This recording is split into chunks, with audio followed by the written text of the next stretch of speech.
There comes a moment in the avoidant person's experience of losing you when they recognize with devastating clarity that you're not just temporarily hurt or creating distance to get their attention or waiting for them to come around.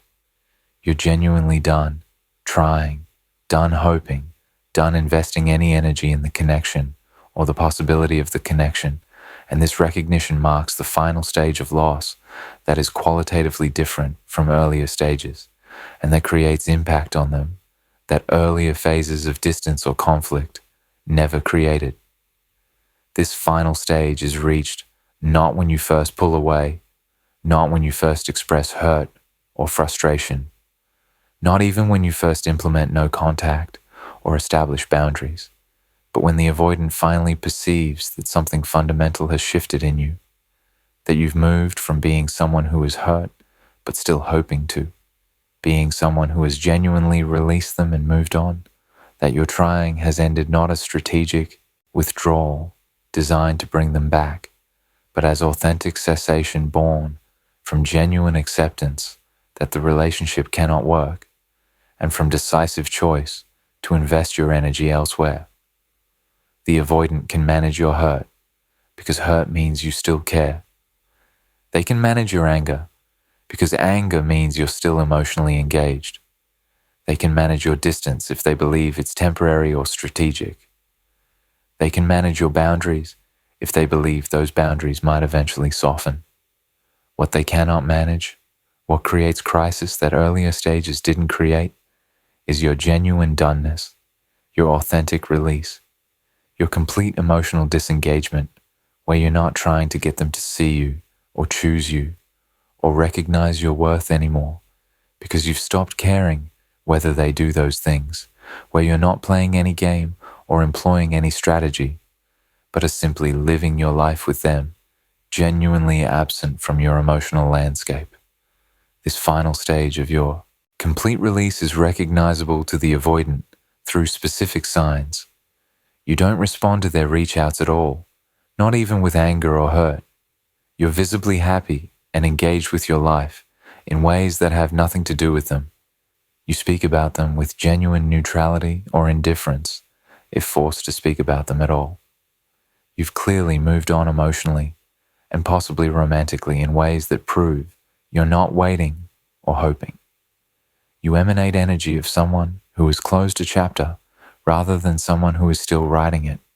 When the avoidant perceives these signs, when they recognize you're truly done trying, they enter the final stage of loss, where the consequences of their patterns become undeniable, and where the finality of what they've lost creates panic and regret that's more intense than anything they felt during earlier stages when you were still trying. The moment of recognition that changes everything for them. The avoidant person experiences specific, moment, or gradual recognition that you're genuinely done trying, and this recognition changes everything about how they perceive the situation, how they feel about the loss, and how they understand what their patterns have cost them. Understanding this moment of recognition reveals what shifts in the final stage and why your authentic release has impact that earlier phases of distance didn't have. The recognition comes when the avoidant observes or experiences your indifference, where they expected ongoing emotional engagement. They reach out with casual message and you don't respond, or you respond with such emotional flatness that it's clear you're not interested in engaging. They see you in person and you treat them like stranger or distant acquaintance, rather than like someone who once mattered deeply. They hear through mutual friends that you speak about them with neutrality, or that you don't speak about them at all, that you've clearly moved on. Each of these observations proves that you're not emotionally engaged anymore, not still affected by them, not organizing your emotional life around them or the relationship. This indifference is shocking because the avoidant is accustomed to mattering to people, to creating emotional reactions in others, to being thought about and discussed and desired. Your indifference proves they've lost even the negative engagement of your hurt or anger, that they don't matter enough to you anymore to create any emotional response. The recognition comes when the avoidant sees evidence that you're thriving and building life that clearly doesn't include space for them or need for them. You're happy in photos, you're achieving goals, you're surrounded by friends and community, you're possibly dating someone new who clearly treats you well. You're engaged with your life in ways that have nothing to do with them. This thriving proves you were never dependent on them for your happiness, that you're capable of creating fulfilling life without them, that their absence hasn't diminished you, but has actually freed you to flourish. This proof that you don't need them and are better off without them creates recognition that they fundamentally misread the dynamic, that they believed you needed them when you were actually just choosing them, and that this choice has been definitively withdrawn. The recognition comes when the avoidant realizes you're not employing any strategy to get them back, not playing hard to get or trying to make them jealous, but are genuinely living your life without any focus on them at all. The avoidant might initially interpret your distance as strategy. You're trying to make them miss you. You're creating space to make them pursue you. You're playing game to make them recognize your value. But as time passes and your behavior remains consistent, as they see you're genuinely engaged with your life rather than performing for their benefit, they recognize this isn't strategy. You're not trying to affect them or to manipulate their feelings or to get them to come back. You're simply done. You've released them authentically and you're living accordingly. This recognition that you're not thinking about them, not trying to affect them, not organizing your choices around them, is more impactful than if you were strategically trying to get them back, because it proves your release is genuine rather than tactical.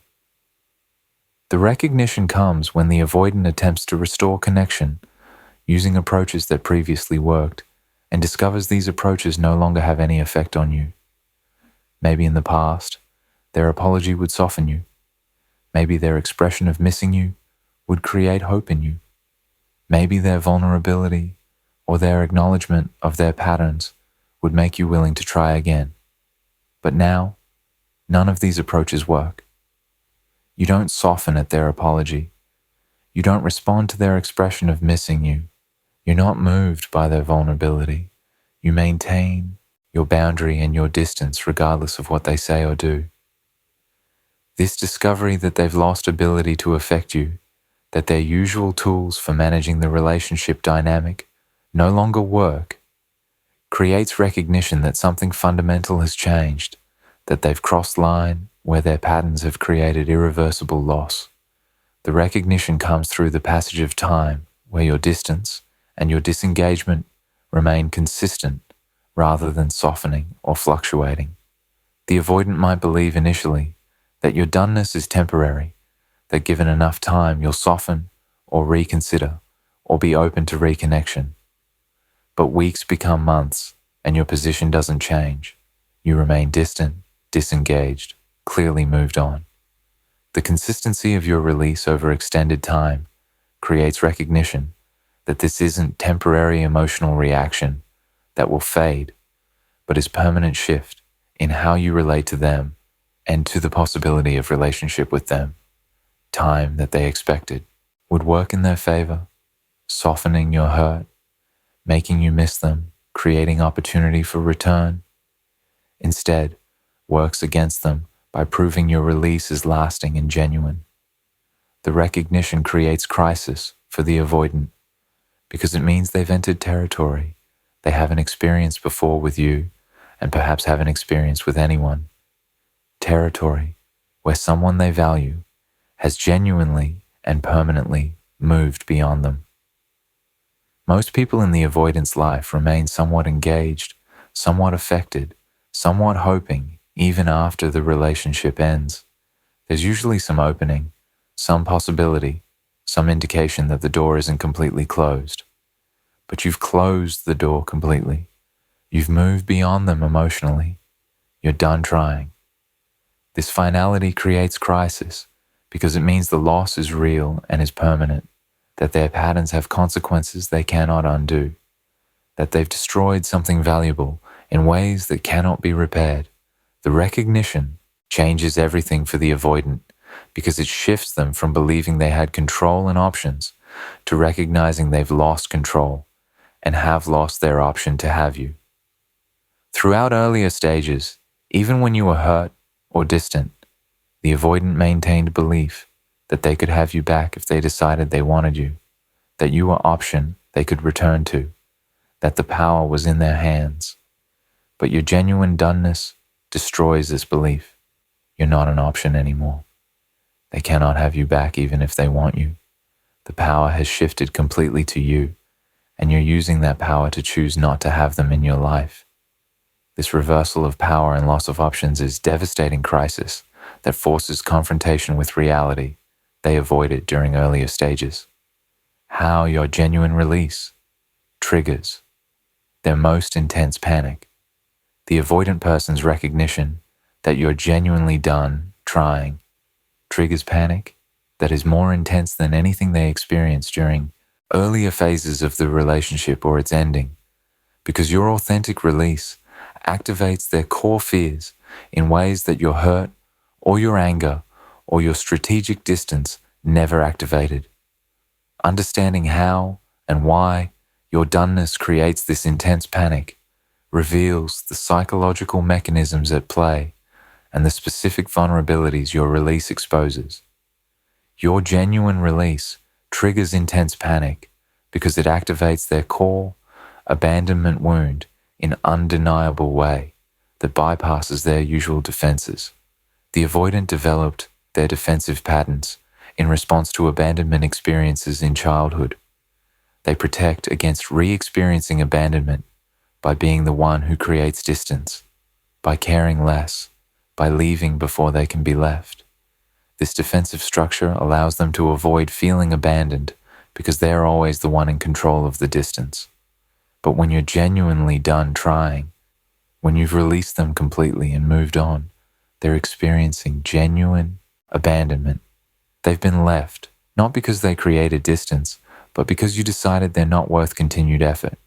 Their defenses cannot protect them from this abandonment because it's not abandonment they're creating or controlling, but abandonment being done to them through your choice. This undefended experience of abandonment activates their core wound with intensity they've been avoiding their entire adult life. Your genuine release triggers intense panic because it proves their worst fear about themselves, that their patterns are destructive and that they're fundamentally incapable of sustaining love with someone who matters. As long as you were trying, as long as you were still hoping or fighting for the relationship, the avoidant could tell themselves the relationship could work if they chose to make it work, that the problems were manageable, that they had capacity if they decided to use it. But your doneness proves otherwise.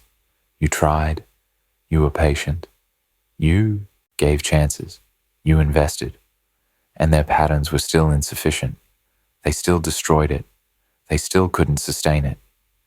Your release is evidence that they're fundamentally incapable of maintaining relationship with someone who truly matters to them. And this evidence of their own limitations is terrifying because it forces confrontation with truth they've been avoiding, that their defensive patterns don't protect them, but actually destroy what they need and value. Your genuine release triggers intense panic because it means losing you permanently, and permanent loss is different and more frightening than temporary distance or conflict. During earlier stages when you were hurt or creating distance, the loss felt temporary or reversible. You might come back.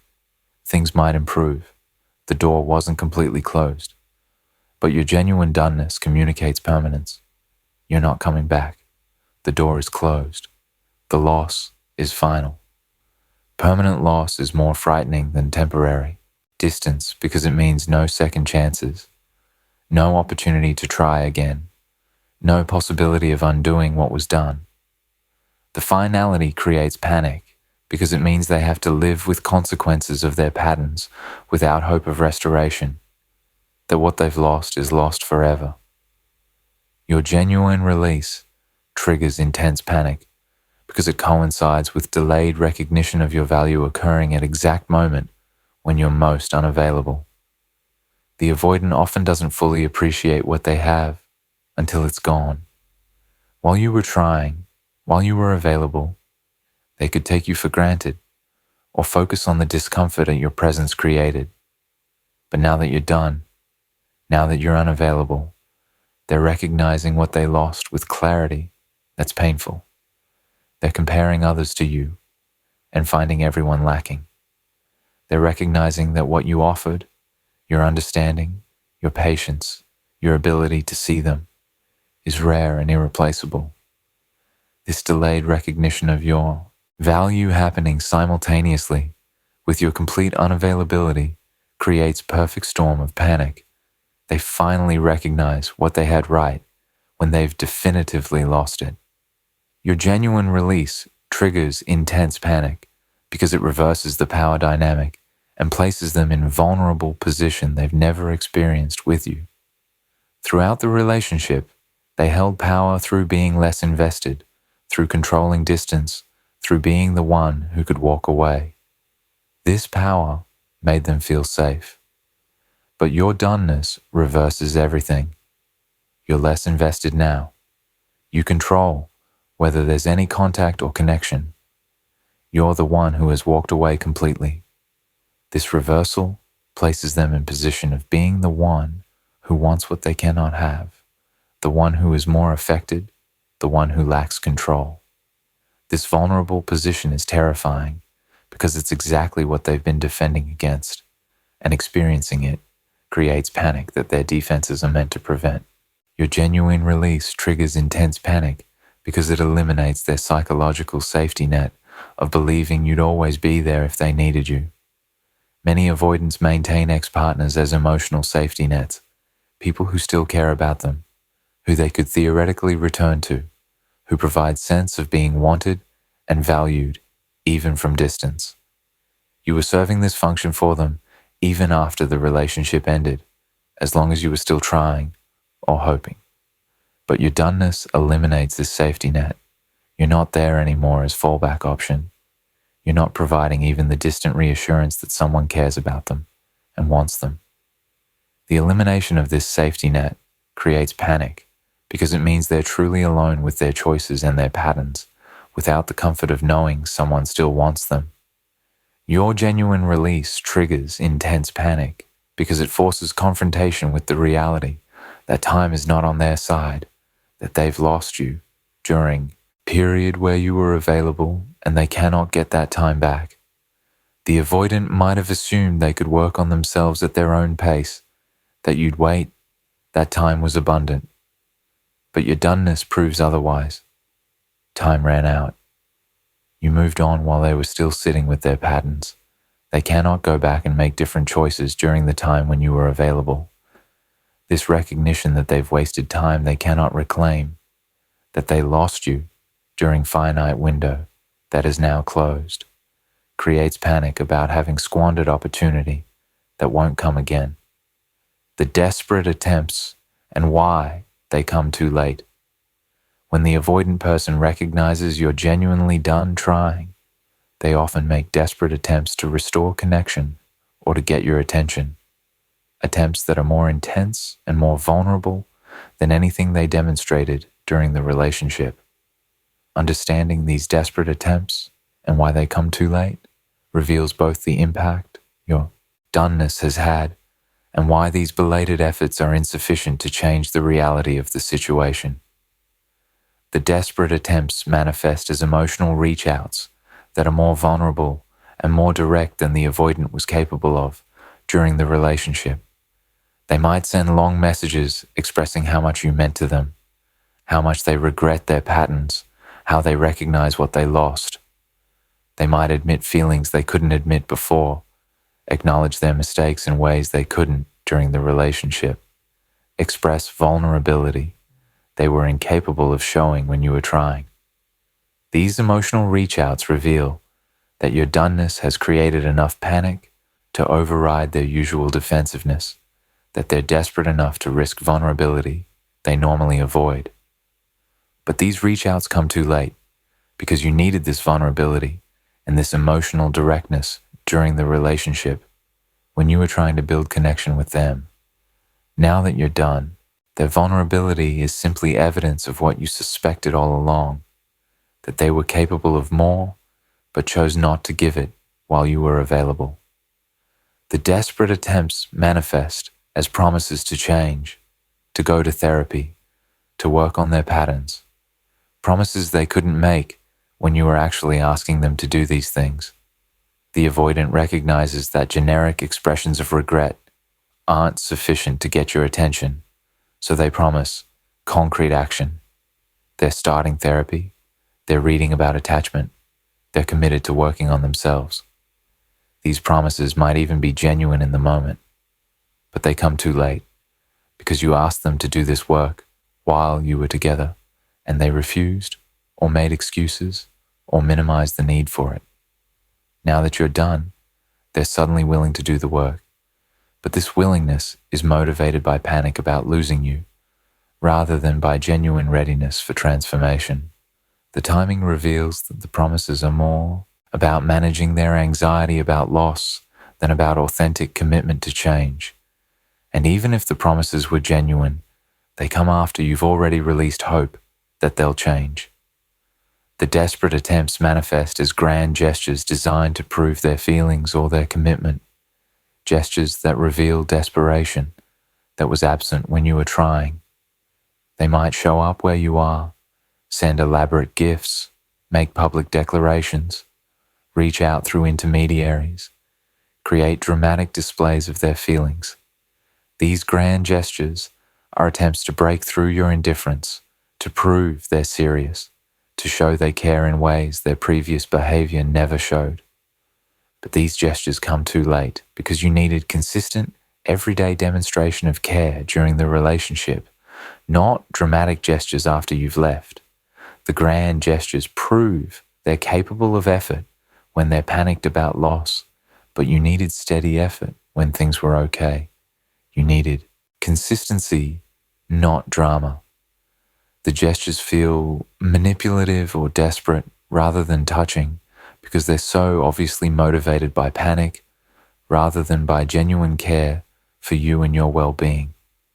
The desperate attempts manifest as their sudden willingness to meet your needs or to provide what you asked for during the relationship but couldn't get. They're suddenly willing to commit, to be consistent, to communicate, to show up emotionally. All the things you needed during the relationship that they couldn't or wouldn't provide. This sudden willingness reveals that they were capable all along, that their previous inability was actually unwillingness or lack of motivation. But this revelation comes too late because it proves they could have met your needs but chose not to until they were facing permanent loss. The timing makes their willingness feel insulting rather than hopeful. They couldn't provide these things when you were asking for them, when it would have mattered for building relationship, but they're willing now that it's about preventing loss. This proves the willingness is motivated by their needs rather than by genuine capacity to be different partner. The desperate attempts manifest as their monitoring and attempts to insert themselves into your life, even when you've made clear you don't want contact. They show up at events you'll be at. They watch your social media obsessively. They ask mutual friends about you. They find excuses to cross your path. These attempts reveal they cannot let go, that they're desperate to maintain some connection, even when you've clearly communicated you want none. But these desperate attempts to remain in your awareness come too late because they prove through their intensity how much you mattered to them, intensity they couldn't show when you were available. You needed them to show up for you, to pay attention to you, to make you priority during the relationship. Now they're showing intensity of focus and attention, but it's focused on managing their loss rather than on actually being present with you as partner. The desperate attempts come too late fundamentally because they're motivated by panic about loss rather than by genuine transformation or developed capacity. Everything they're offering now, vulnerability, promises to change, grand gestures, willingness to meet your needs, is coming from a place of desperation, from panic about losing you, from desire to undo the consequences of their patterns. But sustainable change doesn't come from panic. It comes from genuine recognition of one's limitations and genuine commitment to growth work over extended period. Their desperate attempts are evidence they're affected by losing you, but being affected by loss is not the same as having developed capacity to sustain intimacy. When the panic fades, when the immediate crisis of loss is less acute, their old patterns will likely reassert themselves because panic-driven motivation doesn't create lasting change. The desperate attempts come too late because you've already done the work of releasing them and moving on, and their attempts cannot undo the psychological and emotional work you've completed. You've processed the loss. You've grieved the relationship. You've done the work of accepting it's over and of redirecting your energy toward your own life. You've built new life, new patterns, new sense of yourself that doesn't include them. Their desperate attempts are asking you to undo all this work, to open yourself to them again, to risk being hurt again. But you've moved past the place where their attempts can touch you because you've genuinely released them. Their desperation cannot reach you because you're no longer in the psychological space where you're hoping for or waiting for their recognition or their change. What the final stage means for your healing and freedom. The final stage, where the avoidant recognizes you're done trying, has specific meanings and implications for your own healing journey and your freedom to move forward. Understanding what this stage means for you ensures you're interpreting it correctly and making choices that serve your continued growth rather than being pulled back into dynamic that hurt you. The final stage means you've successfully completed the hardest part of healing from avoidant relationship, the complete release of hope and the authentic acceptance that the relationship cannot work. Getting to a place of genuine doneness where you're not trying anymore, where you've released hope, where you've accepted reality is tremendous achievement because it requires working through denial, bargaining, anger, sadness to reach acceptance. Many people remain stuck in earlier stages, continuing to hope or try long past when it serves them. But you've done the work to reach genuine acceptance and genuine release. This achievement is your healing milestone that should be honored and protected, not abandoned, because the avoidant is finally panicking or making desperate attempts. The final stage proves you've healed enough to let go, and this healing is too valuable to sacrifice. The final stage means you've reclaimed your power and you're no longer organizing your emotional life around them or their patterns. Throughout the relationship and the early stages of ending, they held power through your hoping, your trying, your emotional investment. But reaching genuine doneness means you've taken your power back. You're not affected by them anymore. You're not organizing your choices around them.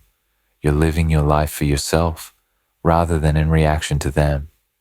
This reclamation of power is freedom that you've earned through hard work of releasing attachment, and this freedom is what allows you to build life that actually serves you, rather than life spent waiting or hoping for someone who cannot show up. The final stage means you're available for healthy relationship with someone who has capacity you deserve. No longer blocked by attachment to someone who lacks capacity. As long as you were trying, as long as you were hoping for the avoidant to change, you were emotionally unavailable for anyone else. But genuine doneness frees you to be present with others, to be open to connections with people who can actually show up for you, to invest in relationships that have genuine potential, rather than investing in relationship with someone whose patterns prevent healthy partnership. This availability for healthy love is perhaps the most important benefit of reaching the final stage. You're free to find what you actually deserve, rather than remaining attached to insufficient love.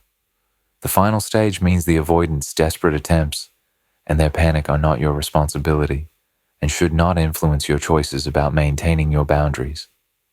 Their desperation is their experience to manage, their lesson to learn from, their consequence to sit with. You don't owe them another chance because they're finally panicking. You don't owe them opportunity to prove they've changed. You don't owe them your attention or your emotional energy as they process what losing you means. Your responsibility is to yourself, to protecting the healing you've achieved, to moving forward with your life. Their desperation might create guilt or might tempt you to give them chance, but giving into this would likely mean sacrificing your healing and your forward movement for someone whose capacity hasn't genuinely changed, who is acting from panic rather than from transformation. The final stage means you have confirmation that leaving was right decision, that your patterns and needs are incompatible with what they can provide. The fact that you've reached genuine doneness, that you tried everything and it still didn't work, that you couldn't make it work despite your patience and understanding, proves that the incompatibility is real and is not something you could fix through trying harder. Their desperate attempts now don't change this fundamental incompatibility. They still lack capacity for consistent presence, for vulnerability, for the emotional engagement that healthy relationship requires. The final stage confirms what you needed to accept. This relationship cannot work, not because you didn't try hard enough, but because they cannot provide what you need and deserve. The final stage means you should be extremely cautious about any temptation to engage with their desperate attempts, recognizing that panic-driven change rarely lasts and that taking them back would likely result in repetition of same patterns. If the avoidance desperate attempts tempt you, if you consider giving them another chance because they seem finally to recognize what they lost, extreme caution is required. Their current state is panic, not transformation. Panic creates temporary motivation that fades when the crisis passes. If you took them back, if the panic about losing you was resolved, their old patterns would likely reassert themselves because the panic was motivation, not the genuine capacity-building work that sustained change requires. Protecting yourself means recognizing their desperation for what it is, consequence they're experiencing, rather than interpreting it as evidence of change that would make different outcome possible. The final stage ultimately means you're free in ways you weren't free before, free to live your life without the weight of hoping or trying with someone who couldn't receive what you offered. This freedom is what you've been working toward, even if you didn't realize it. Freedom from the painful cycle of hoping and disappointment. Freedom from organizing your life around someone else's limitations. Freedom to direct your considerable capacity for love and commitment toward yourself and toward people who can actually receive it. The avoidance recognition that you're done trying, their panic, their desperate attempts, all of this is them experiencing the consequences of having lost someone who was trying, someone who was hoping, someone who was offering them exactly what they needed but couldn't receive. You're done trying now. You're done hoping. You're done offering to someone who cannot receive. And this doneness is not failure, but is liberation, is graduation from painful dynamic, is beginning of life where you're free to find and build what actually serves you, rather than remaining stuck, trying to make work what cannot work.